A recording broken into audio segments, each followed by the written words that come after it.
L'hyperconnectivité, l'hyperconnexion des salariés, ça veut dire ça veut dire sa tablette, ça veut dire tous les réseaux sociaux qui nous font péter un câble. Et on en parle avec Flore Serré. Bonjour Flore, ravi de vous accueillir. Vous êtes directrice générale de Verbatim, qui est une entreprise spécialisée dans la prévention et la santé en entreprise. Alors ça a été créé par AXA, si je ne m'abuse, pendant le Covid. Concrètement, l'hyperconnectivité, c'est quoi? C'est le fait d'être jour et nuit, j'ai envie de dire presque, puisqu'on a vu récemment un reportage sur les téléphones portables des présidents, vous avez vu, avec le téléphone de Macron à 2h du matin. C'est ça l'hyperconnectivité, c'est être toujours connecté? L'hyperconnexion, effectivement, elle a une définition, c'est passer plus de 7h30 par jour derrière un écran, que ce soit, vous avez raison, un ordinateur, une tablette ou un téléphone, et pour des raisons professionnelles, mais aussi pour des raisons privées. Et en fait, c'est là où on passe de l'hyperconnexion à la dépendance aux écrans, c'est quand on n'arrive plus à s'arrêter.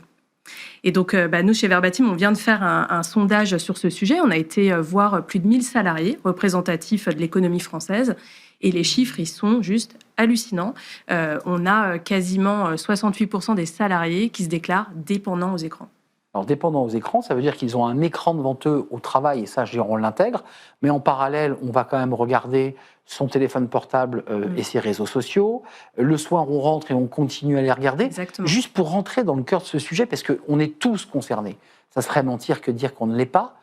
Quelles sont les conséquences d'une hyperconnexion? Des maux de tête, des problèmes, des problèmes pour sa santé mentale?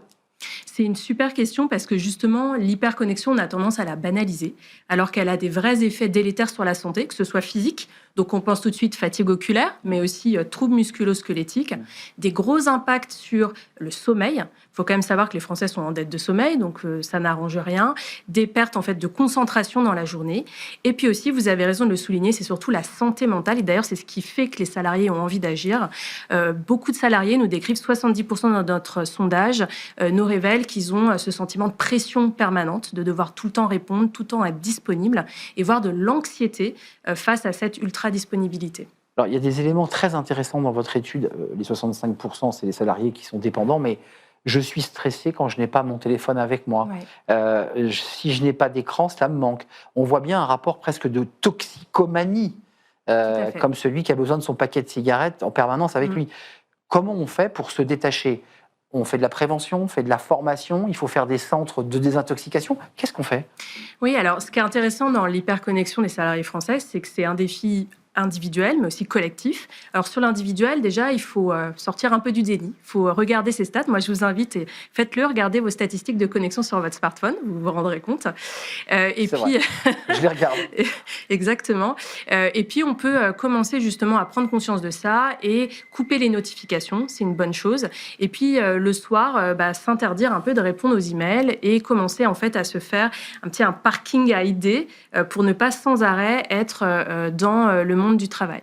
Et puis pour le collectif, l'entreprise, elle a un vrai rôle à jouer pour instaurer une culture de prévention sur ce sujet. Votre étude, au-delà de la photographie, puisqu'on l'a vu à travers le documentaire Dopamine, par exemple, qui traitait de ce sujet, qui générait finalement cette dopamine, l'entreprise, elle a un rôle à jouer. Elle ne joue pas un rôle énorme au nom de c'est la liberté individuelle de mes collaborateurs, puisqu'en fait, c'est ça le sujet. Non, c'est très intéressant parce que justement, notre enquête montre qu'ils sont 75% des salariés à attendre que l'entreprise agisse. Et ils sont 16% à percevoir que l'entreprise agit réellement. Et donc, on voit effectivement que l'entreprise, elle ne sait pas encore par quel bout prendre en fait ce sujet. Mais comme je le disais, déjà une entreprise peut tout à fait commencer en travaillant sur le cadre, en fait, instaurer des règles d'utilisation de ces outils, mettre des plages en fait de déconnexion en place, mettre dans les emails qu'on ne répondra justement aux sollicitations qu'entre 9h et 18h par exemple. C'est déjà des très bonnes étapes à faire. Mais en même temps, je trouve que votre sujet est passionnant, mais on voit aussi que les salariés, à côté de leurs travaux professionnels sur écran, passent des heures sur les réseaux sociaux. Enfin, je veux dire, est-ce qu'il n'y a pas aussi de l'éducation, comme pour les enfants d'ailleurs, auprès des adultes, pour leur dire décrochez, allez marcher, regardez le ciel, je ne sais pas, faites de la respiration ventrale. Parce que c'est pas que le travail en fait qui pollue.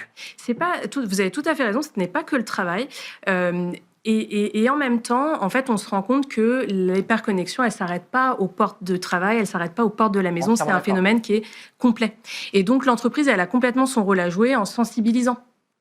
Donc faire de la formation, de l'explication et peut-être aussi faire l'effort sur soi-même, Oui, parce que tout c'est à un fait. travail sur soi-même, j'imagine. C'est un travail sur soi-même. Et puis, je rajouterais autre chose qui est, il faut que les dirigeants et les managers soient exemplaires là-dessus. Mm. Parce qu'on est les premiers, moi la première, hein, il Le faut faire WhatsApp à attention. 22h, stop. Stop aux emails, après 18 heures, après 19 heures, il faut aussi qu'on fasse attention à l'impact en fait qu'on crée en termes de culture de travail autour de nous. En tout cas, la question des écrans, des téléphones portables, elle ne touche pas que les adolescents dans les collèges, mais elle impacte aussi vous, adultes, managers, salariés, dirigeants. Faites un pas de côté avec vos appareils. Merci, Flore Serré. C'est un vrai plaisir de vous accueillir, directrice générale de Verbatim, sur justement la prévention et la santé des collaborateurs. Merci de nous avoir rendu vite une étude à découvrir sur le site Verbatim, Tout à fait. très détaillée sur cette hyperconnexion. Merci. Merci. C'était un plaisir. On tourne une page, on s'intéresse aux femmes, alors sûrement très hyper connectées aussi, ces femmes entrepreneuses. Oui, ils ont la tête dans le guidon. C'est dur de créer son entreprise, d'aller chercher des fonds lorsqu'on est une femme. On en parle avec mes invités. Justement, c'est le thème du débat, c'est le cercle RH.